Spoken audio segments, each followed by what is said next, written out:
Welcome, teachers. We're still in week 3, and right now your students have been accessing the digital activities on their Flex Literacy site, and now it's time for us to dig a little deeper and look at some of the reports that you can generate based on your student data. So I'm online and I'm on my homepage where I have my classes listed. So I'm going to click on my class and I'm going to click on reports. So once I click on reports, a list of the reports will come up. I want you to be able to see all the different reports that you have access to. You can see we have a Common Core State Standards report, a comparison benchmark test performance. And remember, we did that at week 1 when we were creating our classes and we were putting our dates in for that benchmark assessment. So if you opted to do the benchmark assessment, that report will pertain to you. If you opted out of that benchmark assessment, then you won't need to worry about that report.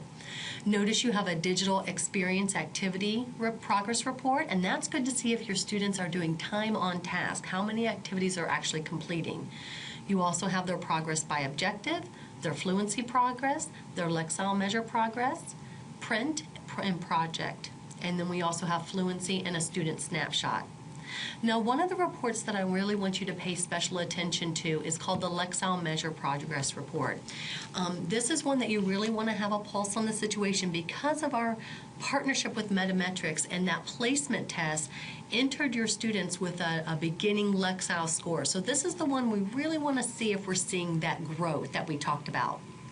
So what you want to do is you want to make sure your dates are correct. So we want to go ahead and plug in the correct dates here of the span of time that we're looking at. And then we want to go ahead and view the report. Now, what you can see here, all of my students are highlighted. What I want to do is I want to go ahead and just click on a few of my students so I can see their growth.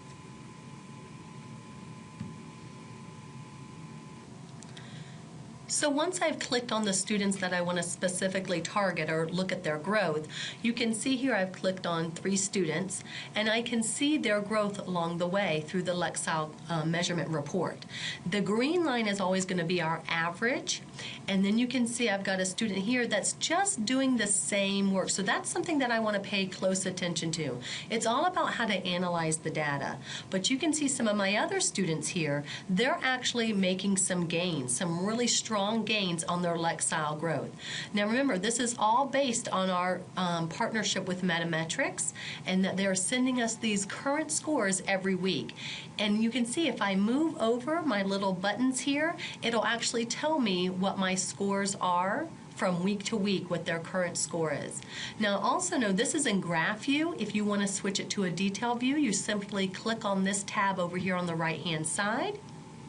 And you can see I can see all of my students at a quick glance. So you have 2 ways to access the Lexile Measurement Growth Report, in graph view, and then you can see it listed this way as well.